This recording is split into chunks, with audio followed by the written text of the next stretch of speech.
What is Cafe Mocha? Cafe Mocha is experts, celebrities. What's up? This is Belle Biv DeVoe. Yours truly, Idris Elba. This is Fantasia. This is In Vogue. This is India Ari. So much more. All from a woman's perspective. What flavor are you, baby? This is Cafe Mocha. Loni Love, Yo-Yo, I'm Angelique. Journalist April D. Ryan was at the White House Correspondents Dinner last week. She takes us behind the scenes on a special Cafe Mocha. As you can see, they're both out. So I needed to get someone really special to help me be a special guest co-host this week. And I had to call up my soror, the longest running Black White House correspondent and my soror, April D. Ryan. What's up, April? Hey, Loni Love. Nothing. Well, there's a lot going on. You want to believe that we can relax, relate, and release, but let me tell you something. It's a lot. Well, what have you been up to? What has changed in your life? What's going on? Well, I am now an independent journalist. I am hosting something called The Tea every Thursday. It's The Tea with April on The Contrarian on Substack.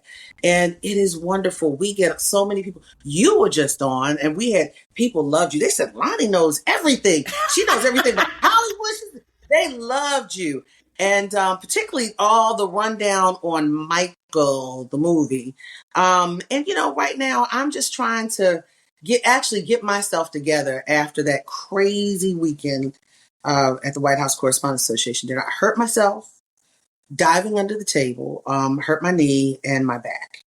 Well, you know what? We're going to talk about all of that and more. Since you're the special guest co-host, you're going to be with us throughout the whole episode. And the first thing I want to start off with is that wonderful Michael movie. Did you go see it? I saw it in my recuperative state because I needed self-care. So I went. I didn't cry. I watched it from the rooter to the tutor. I saw the credits. I wanted to see who were the producers. It was the brothers and sisters. There are some things I don't want to say spoiler alert, but I saw a lot of Jermaine in Jafar's face. Did you? Yeah. I saw, but he does have the family resemblance. He has the body type and he dances very well. It was very interesting. But I was missing Stephanie Mills and Brooke Shields too, because they were his girlfriends at the time. Right. So, but it was kind of like a straw hole's view. I think they did well with what they did, but it was, like Diana Ross missing. I saw the gap. It went from one place then to Quincy Jones, and there was no Wiz. You can't win. I missed that part. Oh my gosh. Get it, April. Well, what happened was that the movie initially, it was going to include a lot more. They had Kat Graham as Diana Ross. They also were going to include the sexual allegations. But then there was a caveat that they found out after they filmed it that binded them legally. So the director, Antoine Fuqua, had to reshoot $15 million worth of reshoots and, remix the whole movie. And that is why a lot of the critics panned the movie initially. They said, oh, how can you have this movie and it's not complete? And, you're not talking about the allegations, but the movie was actually set from the 60s to 1988. The first allegations to 1980. Yes, it was. Exactly. Yeah. Exactly. But the thing is that the critics panned it, but the fans of Michael Jackson said, hold my beer, because the Michael Jackson, the movie, the ratings have come in and they opened to $219 million globally. Oh my gosh. Globally. That's globally. So he made his 15 million back. Let me tell you, I went early in the day. I went to a matinee and it was like maybe 5 people there. It was like 11 o'clock in the morning on the East Coast. And I wanted to be by myself so I could sing and dance. I was dancing in my seat. Mama said, Mama stop. I was doing it all. I was like, yes. And I was like, come on, Michael. But I knew it wasn't Michael. But you know what? I'm going to tell you, and I'm going to, because I do not want to give the movie away for those who haven't seen it yet. But I found out more about him in that Pepsi commercial. I remember when he was getting ready to do the Victory Tour. And when I remember I was a little girl. Well, I was young. And I remember that scene. Well, I remember the commercials and the news stories that Michael Jackson burned himself.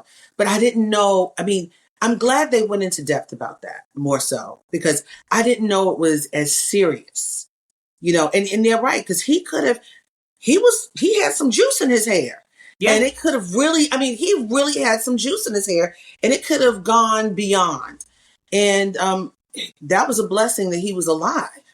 Yeah, it definitely was. I mean, I think, to be honest, I do believe that they're going to work on a part 2 of Michael. And we're going to see more. We're going to get it more in depth with what's happening, what was happening at that time. But, to see his fans come through for him, to see his family, the world premiere was here in Los Angeles. They had to have it in 2 theaters just to have the world premiere. Yeah, they had it at the Dolby, and then they also had it right across the street at the El Capitan. And so that's how huge he was. And it's good to see that how huge they made their money back. How huge he still is. I mean, think about this. At the end, one of the words at the end continues. I said yes, because you cannot leave money on the table, especially when you have people who grew up with him. I mean, I was in a theater. I purposely went to a white theater where it wasn't going to be that many people, so I could just sit there and act a fool by myself. It was, I did. And I said, nobody's going to be here at 11 a.m. But they pack it in the afternoon and evening. And I acted, I was dancing, I was singing. It brought you back to a time. Do you remember the time? And that's the thing. Yeah. For us that grew up with Michael Jackson, this is nostalgia. There are people that, because I had one person, he's a younger guy, and I was like, what did you think of the movie? And he was like, oh, well, just, when you see the monkey, lean into the monkey. I'm like, you talking about Bubbles? It's like, and it lean into the monkey. I'm like, so this is an introduction for a lot of people about Michael, and for us, it's more nostalgia. So if you haven't gone to see them, remember the Ebony and Jet magazines? You would see their family in their house and all and Bubbles and all the. I remember seeing all the cages. It was like a little mini zoo. I'm not going to give it away, but I'm going to say this: shame on you, Joe Jackson. Shame on you, Joe Jackson. Michael is playing right now in all the theaters. Make sure you go by. More with Loni Love and journalist April D. Ryan coming up on Cafe Mocha.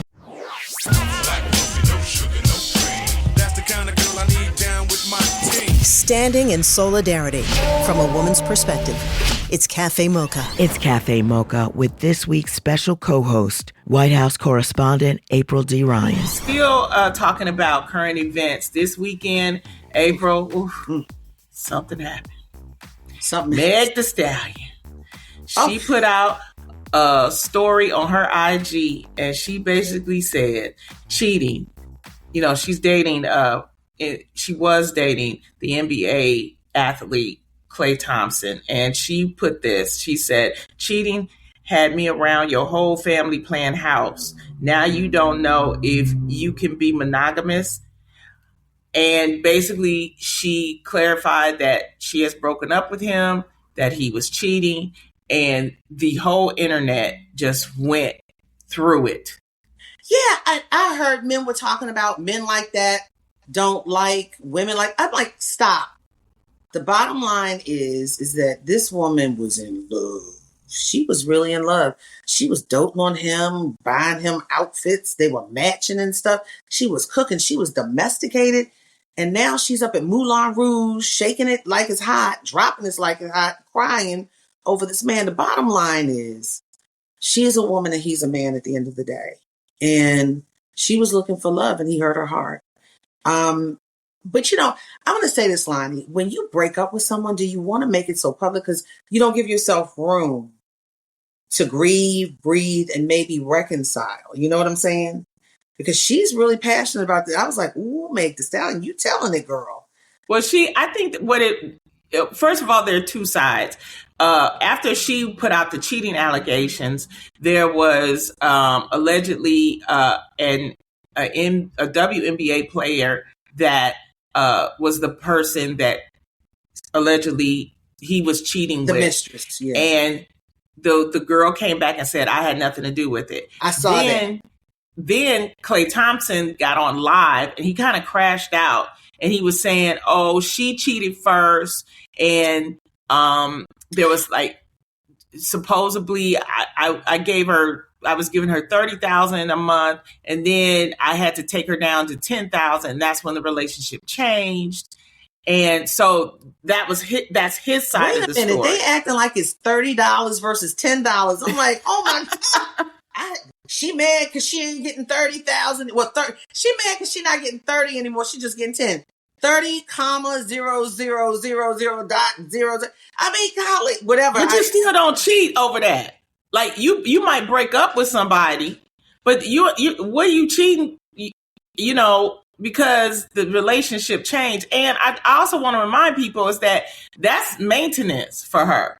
So, you know, she's basically saying, hey, I met the Stallion. There's a certain lifestyle. You are my boyfriend. You sponsor it. So and maybe that's the problem. He couldn't maintain. She has a little bit leaner money than he does because he's kind of capped. She's not necessarily capped. She's got movies, record deals, and all sorts of different things and promotions. She's got money flowing and growing, and he's bouncing the ball, and he might be, I don't know.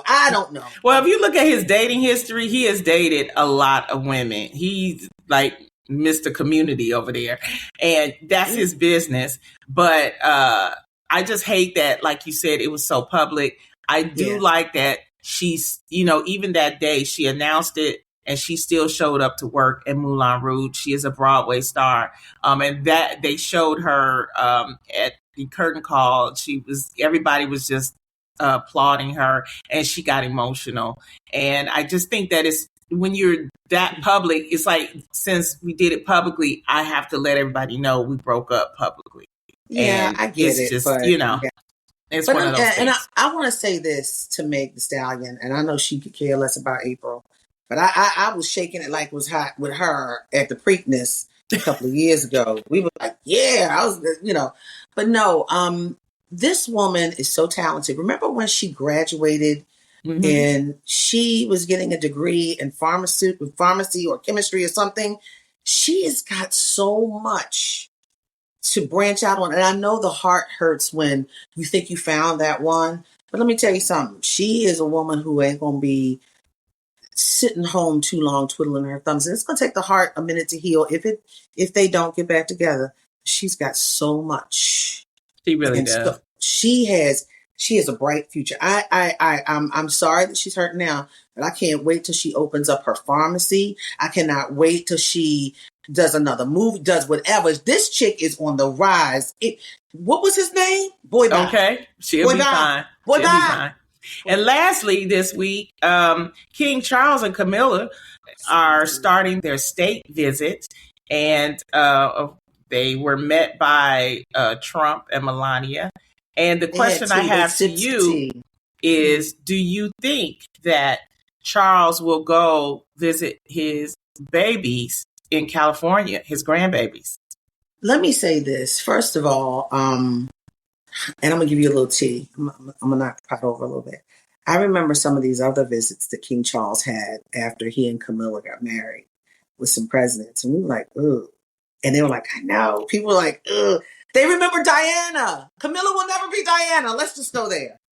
Then Charles had a problem with the wedding, and the family had a problem with posting pictures of the babies.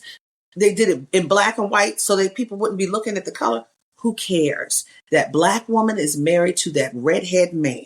And if those kids have a little splash of color, it's okay. They are royalty, no matter if he goes to visit them or not. It would be nice if he did, but there is such a rift in that relationship. You know, Loni, I don't know. And you know what? And maybe there's a rift because of that redhead man Diana spent time with, you know, back in the day, you know. One was a redhead, and then I'm not going there. But I don't know, because everybody always says, is that the reason why they don't get along so much because of that? I don't know, but they claimed him at least. No, so. if you study the history of Diana, we all know Camilla was always in that relationship. Camilla and Diana was in there. Said that. Camilla, the line of Camilla, her grandmother cheated or something like that with the king. Her grandmother was a mistress to the king. Yeah, so this is in her bloodline. Yes. But it doesn't mean we have to accept it. As a married woman, I don't accept it. I think he should go see those babies. I hope he's seen them before. And even if it doesn't have to be cameras, but they are in line to be king or they were once in line. They were once in line. They're still there. They're in line, but they're not in the line of succession because it's now William's children. It's William's children. Yeah, but they're down there. They're down. Yes. They there. They just not up. But if they do go to see, I wonder if Lilbet, whatever her name is, Lilibet kicks Camilla in the shin and runs, and the other baby goes at Charles. I don't know. I'm probably sure that they're going to tell him, be on your best behavior. But they've heard some of the stories in that house. Yeah, they're still little though, so the little kids know too. Trust me. Speaking of comedy, Charlotte, I will be your way at Headliners Comedy Club May 29th and 30th. Pick up your tickets right now. Go to Headliners. I will be there. We're going to have a good time. It's Cafe Mocha with Loni Love, Yo-Yo, Angelique, and our special guest co-host this episode, Miss April D. Ryan. April. Yes. Okay, so this past Saturday, White House Correspondents Dinner was going along fine. You were there. Tell us what happened. Was it really going along fine? Well, first of all, let me say this. I went because, one, I'm the longest serving Black White House correspondent in history. Two, because I have advocated for many of those people. I advocate for the freedom of the press. Three, there are a lot of little Black boys and Black girls from these colleges, HBCUs, Howard University in Hampton, that got scholarships, and I met with them. Myself, Lester Holt, and Jonathan Capehart. We took pictures with them before the dinner. We all go down. We actually, Lester Holt and Jonathan and I all went down that staircase to get into the room where the shooter at the top of the staircase. We were mingling before we went down to go into the ballroom. And I was sitting closer to the back next to the door at the steps, right? We had salad and there was a whole bunch of liquor. Remember y'all saw the woman stealing the liquor bottles and stuff off the table?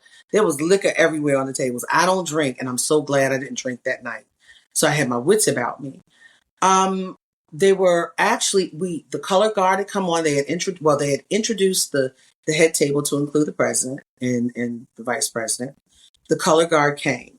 Then the salads, we were eating our salad, and people were mingling at that time.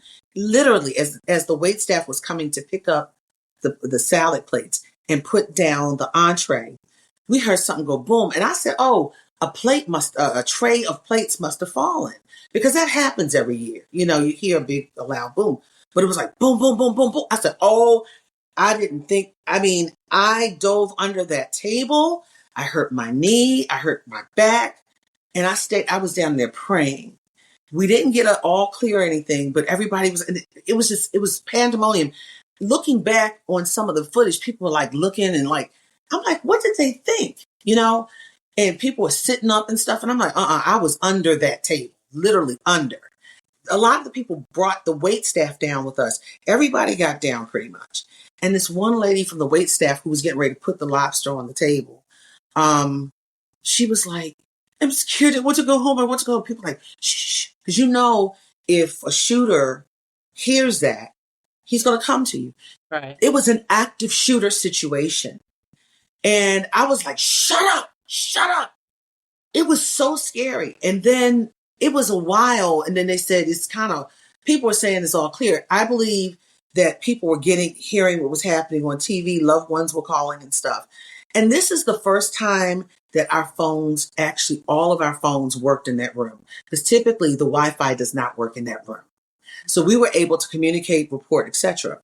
The security was lax, and I'm going to tell you why. I've been to at least 30 of those dinners now. The elevators typically are shut down at a certain time. The elevators were not shut down because they want to kind of hold the movement and kind of keep people at bay, and in certain places, they want to be able to secure the facility. When my husband and I checked into the hotel earlier that morning, we didn't need a key card. We were just punching buttons. We were on the 9th floor. The guy was on the 10th floor. Didn't even know that, right?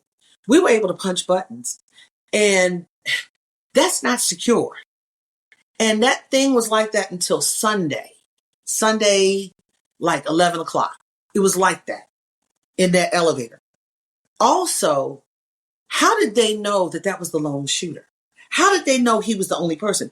They let us out into the street. Everybody was coming over to look.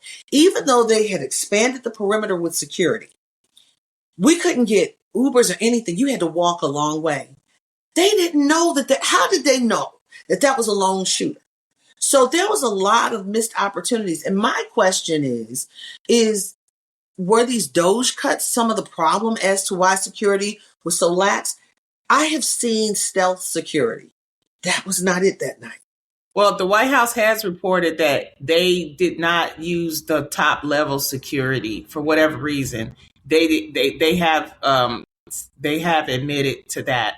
Also, they when it happened, they had the president backstage because he was waiting to possibly go back out there because they wanted to try to continue the dinner. Now, while you were outside, did you ever go back inside after all of that? I got back because I'm going to tell you, time was a blur. I didn't know the time when it happened because I actually left my phone on the table when I went under. And I said, where's my phone? And somebody said, it's up here. And they reached up from under the table and pulled my phone and gave it to me. And I still didn't look at the time. I was trying to tell my husband, hey, I'm okay. I don't know what's going on, but I'm okay. Please tell everybody. And he did. I'm so glad I was able to communicate. But I was outside. I didn't get back in until just before the president spoke. I went into my room. And the same thing happened that night. When I got in the elevator, I didn't use my key card. I just punched the thing, went to the 9th floor. I got off that elevator and I ran because I didn't know. In my mind, I'm like, how do they know for sure? And I ran down the hallway as fast as I could and got in that room and shut the door. We tried to call downstairs because we had parked in the parking garage. They didn't answer the phone because we wanted to get out. It was still a crime scene, supposedly. So no one had answered the phone. So we didn't know if we could get out or whatever. I said, let's just stay here. And I said, we'll just stay here the night and then hopefully the morning it'll be okay. It was, I don't care if people say it was staged or what have you. Yeah, you might feel that. But I know for me to hear gunshots in an active shooter situation, when you have the President of the United States and the Vice President of the United States, Pete Hegseth, and all these high-ranking officials that are dealing with wars and all sorts of issues, it was a targeted room. And it was scary. I went under the table. I prayed. I was scared. I hurt myself. And actually, again, you have always saved me. Every time something bad happens, you wind up being there. And now we're doing this. I'm telling you, I had to get my mental health together because that was traumatizing for someone who already has acute and chronic post-traumatic stress disorder from the first term of Donald Trump. So I had to work it out. And going to see Michael was part of that cathartic move, just to take my mind off of that. Loni Love and co-host April D. Ryan. The conversation continues on Cafe Mocha. We're at Cafe Mocha Radio. Socially savvy on Facebook, Instagram, and Twitter. Serving up more Cafe Mocha on the way.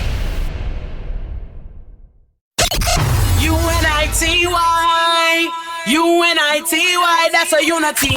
It's Cafe Mocha. Cafe Mocha Special Edition with Loni Love and White House Correspondent April D. Ryan. Let's get back to it. Well, here's my question to you. They're going to reschedule within 30 days. Are you going to do that? Nope. I've had enough. Somebody asked me, if you go, would you wear the same gown? I said, I'm not going. I'm not wearing the same gown. I said no, and I didn't do the red carpet. So, but I said I was seen because I took a couple pictures with people. But no, I wish them well. I've had enough. The alleged shooter is Cole Allen. He was from Torrance, California. Caught a train from California to Chicago to DC, and checked into the hotel. And he allegedly wrote a manifesto where he was targeting certain people, except Cash Patel. He said he didn't want to hurt Cash Patel. I don't know why. He didn't want to hurt him. Cash Patel does look hurt. Do you see how he looks? Yeah, he was up under the table. I'm like, how are you the FBI director and you okay under the table? He's the FBI director with no tactical experience. No one has taught him how to be an FBI director or even what they do. The man looked like he was shell shocked. Yeah. He definitely this is definitely interesting times, and the Trump did have a post press conference, and the law enforcement said it's protocol to just cancel the whole event because it was a crime scene, so they did not have it. And people were staying there. People stayed in there thinking they were going to come back. I'm like, y'all crazy. Yeah. I don't understand. When you hear shots fired, get out, people. That's what I was telling you. I was like, go home. Go home, Soror. I know. But I couldn't because the car was there. And I'm like, I didn't want to go home and have to Uber back to get the car. I wanted to just when I got out of that hotel, I felt so much better. I said, oh, I'm done because it was too much. But I'm going to tell you this. It reminds me of those horror movies when you have a bunch of white people and a sprinkling of black folks. The folks always die first. Let me tell you something. This one was gone. I was like, nope, I'm not staying. That's smart. We are glad that you are safe. And, you are our sister daughter for Cafe Mocha Radio. You are our Black White House correspondent. And we're just glad that you're safe. And we're glad that you shared your story here on Cafe Mocha. Again, tell us about your new show and where we can listen. You can listen to the new show on Thursdays at 5 p.m. Eastern on Substack. And we also simulcast it on Facebook, on my fan page, and also on my Instagram stories. So we've got a great community. Loni has been on. We love Loni. And I think Loni's going to be a return guest if she says yes. We've had so many great people on from Westmore. He broke news. When he says, about the when ICE was coming in town and going all throughout the country, and Westmore said, I am the commander-in-chief of Maryland. And you can't tell. I said, ooh, that broke news. We've had Jamal Bryan on when the Target strike or Target boycott first, or the fast started. We didn't have him with all the kerfuffle, but we had him at the beginning. We've had so many great people on, and it's just been a blessing. We've had our soror Shirley Ralph. We had our soror Bishop Vashti McKenzie on. We've had a lot of people. We've had the NAACP on. We've had a lot of people. And I just want the listeners to understand that right now there's a lot of things happening with mainstream media. So we are depending on the independent journalists like April D. Ryan. And so, you can really get the true story. If something is going down, she knows the people, she has relationships with the people, and she knows how to report accurately. So make sure you check out her new show. And thank you for being my guest co-host this week on Cafe Mocha Radio. We love you, Sarah. Always, Sarah. Ooh, ooh. All right. It's Cafe Mocha with Loni Love, Angelique, and Yo-Yo. And we just started our chic boutique for Cafe Mocha Radio. And we have so many great deals and great products. And we have a product that I'm really excited to talk about with our girl, April Ryan, and her hubby. Hey! Man. How you doing? Hey, Loni. How you doing? I am excellent. Now, sis, tell us about these candles and everything about it. So these candles are a labor of love. Literally, our relationship started, our first date started in this kitchen making candles. And it was the candle called Eucalyptus Dream that is one of the favorites at JARE Candles. The customers love getting. We started the first date here, and I said, I want to do candles. I've been thinking about candles because my mother passed of leukemia. That was like 19 years ago this year. And at that time, my mother died of leukemia, and the oncologist said, look, you need to do soy candles, not paraffin. Who knew about soy candles 19 years ago, right? Exactly. So I, as a daughter of someone who died from leukemia and her sister died from leukemia, I wanted to make sure I was healthier. So we have these wonderful soy candles, 100% soy candles and room sprays that we've been selling for the last couple of years. They were party favors at our wedding, believe it or not. And my husband just reached in his back pocket and pulled out one of the room sprays. These things go like hotcakes. Yes. And they're amazing. We have over 23 or 4 fragrances, and I'm just thankful that you guys are highlighting them. And we're in Oprah Daily. We're number 11 for 11. I saw this. Oprah Daily for Mother's Day gifts. Well, wait a minute. Let's go back because James. Okay, what are y'all first date was making candles in the house. The first date in the house. Yeah. Okay, in the house. We went to a restaurant first. Yeah, we went to a restaurant, but when when I first came to her house, that was our first thing we did was make candles. Because we had the kids around. We had to keep it above board, Okay. It was wholesome. That's real wholesome. I'm like, who was making candles? Okay. We use that hot wax later. Art Mahogany and Diana Ross.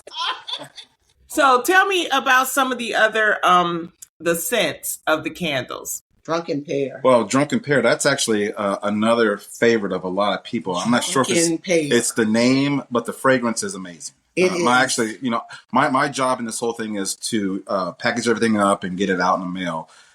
Do the design of the labels. My wife is the scientist, if you will, behind the fragrances. I'm not a fan of eucalyptus, but her eucalyptus is beyond. It's amazing. It's definitely amazing. Eucalyptus Dream. I love eucalyptus. It opens up your sinuses in the morning. You can use it in the bathroom. You can use it anywhere. And then we also have Harmony. I love that. We all need harmony. And it's a wonderful blend of a certain spice and fruit and lavender. And then we have our Lavender Crush. You're supposed to be telling all of this. But anyway, we have Lavender Crush. A lot of people love lavender. And we did lavender. We gave a twist to it. So I like to give a twist to things. I really love fragrances. What Black person doesn't like a nice fragrance in their home? Right. Well, the other thing that we have is the names that come along with the fragrances. Like she mentioned, Drunken Pear, but the other one we had was Betelgeuse Tobacco. Oh, yes. And we named that after her aunt. And the story behind that. And she's the aunt who's my mother's sister who died from leukemia as well. And she was the foreman of my grandparents' tobacco farm. Wow. Yeah. And so the amazing thing about that fragrance, because I'd asked my wife, hey, we need a tobacco fragrance. And so we kind of hunted around to find something. And so she nailed this one. But the great thing is we did a pop-up about a couple years back where there was a brother and sister that were at our booth, and they picked up the candle and they started smelling, and it was like, you could just see the expression on their face, like, wow, this reminds me of Dad, or whatever. And so at that point, it really hit me to say, hey, our fragrances are more than just a fragrance. Yeah. It brings out a memory that people have to a time, a place, or anything like that. So and women like it too. We have a client here in Maryland. She buys Betelgeuse tobacco all the time. She's an AKA. We're Deltas, but our sister is an AKA, and she drinks her bourbon with it while she's got lit. I'm serious. I love her to death. At Cafe Mocha Radio, if you want to weigh in on Instagram or Facebook. Cafe Mocha is opening up our own virtual store called The Chic Boutique. April Ryan's got her line of candles. They're soy, they're eco-friendly, most importantly, they're affordable because you know how expensive candles can be. Anyway, Cafe Mocha Chic Boutique opening soon. Here's your dose of espresso. Strong, hot news now. This is The Espresso. Health Secretary Robert F. Kennedy Jr. was on Capitol Hill trying to justify budget cuts to health services. Of course, his crazy beliefs about insurance, vaccines, and ADHD medicine came up. You said every Black kid is now just standardly put on Adderall, SSRI, benzos, which are known to induce violence, and that those children are going to have to go somewhere to get reparented. Vogue just went too far. They renamed the afro. It is now called a cloud bob. It is defined as a rounded haircut with a soft, airy silhouette. They are trying to erase the afro, so white people can now wear an afro and it not be called an afro. Did you get your tickets to the Michael Jackson movie? Jackie Jackson was on the red carpet in Berlin. A lot of people emulate Michael, but Jafar became Michael on that screen. It brought tears to my eyes. That's The Espresso. UNITY, UNITY, that's a unity. It's Cafe Mocha. It's Cafe Mocha with Loni Love and special co-host, White House Correspondent April D. Ryan. And then not only that, we try to base things off of things that we love, like Amalfi. We went to the Amalfi Coast for our honeymoon in Italy. Lemons and we did all of the Italian fragrances for that. And we paid homage to the Wiz and Stephanie Mills. We have a fragrance called Like Home. It's woods. Yes. Wow. So we pay homage to who we are, our culture, and our family. And So don't forget Lily. Lily, yes. For the Queen of Hawaii. Yes. The whole story behind how... It's our floral, yes. Yes, how the Americans at the time came over and they took over the whole island, whatever, and attempted to take down the king and the queen of Hawaii. And so, for Women's History Month, that's what we went ahead and named that candle for. It's a floral fragrance. Yes. So, yes. And Queen Lily was what? She was a sister. Yes. Whoa. We need to do one. We need to do Charlotte. Yes, Queen Charlotte. Queen Charlotte. We need to do one. Oh. Yeah. Okay. Bridgerton. Well, because the one we're working on right now is one for your mother, a candle for your mother. That's right. Because this whole thing is based off your mother. Yeah. Oh. And so how did we get the name? What is it? Is it JARE? No. JARE, JARE.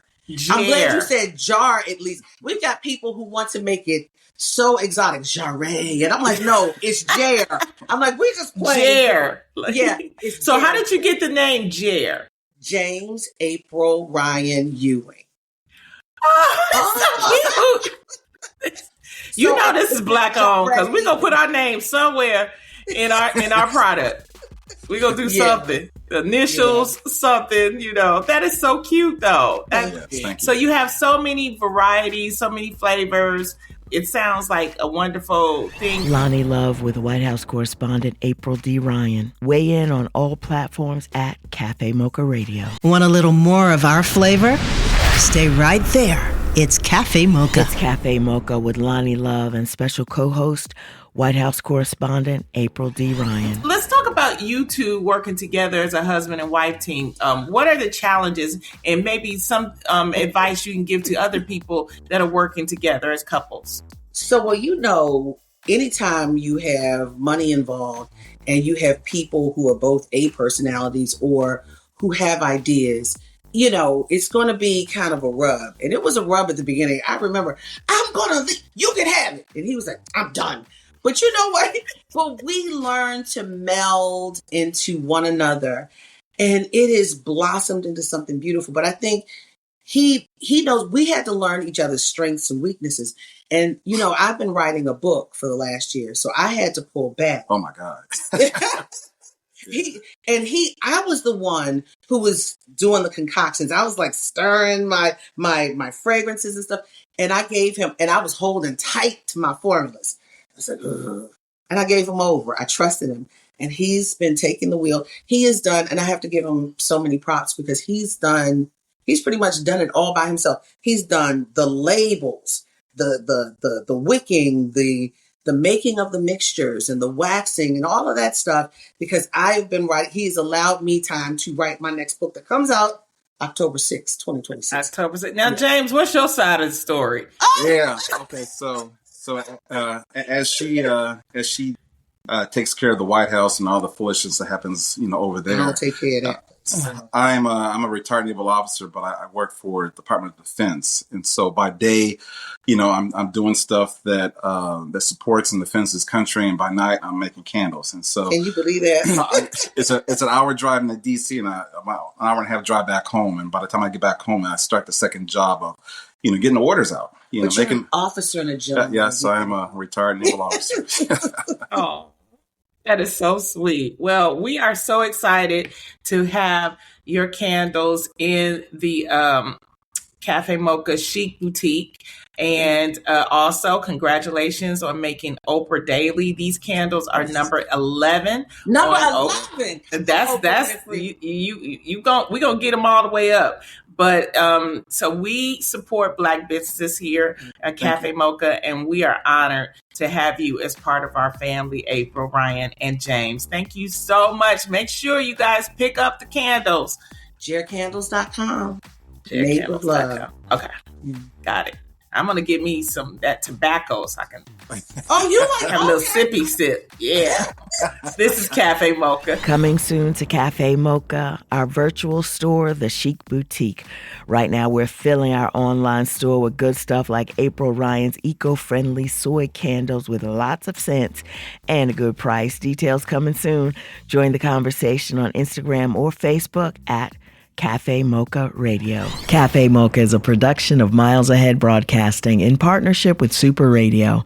Executive producer Sheila Eldridge. For comments, booking, or more information, visit cafemocharadio.com.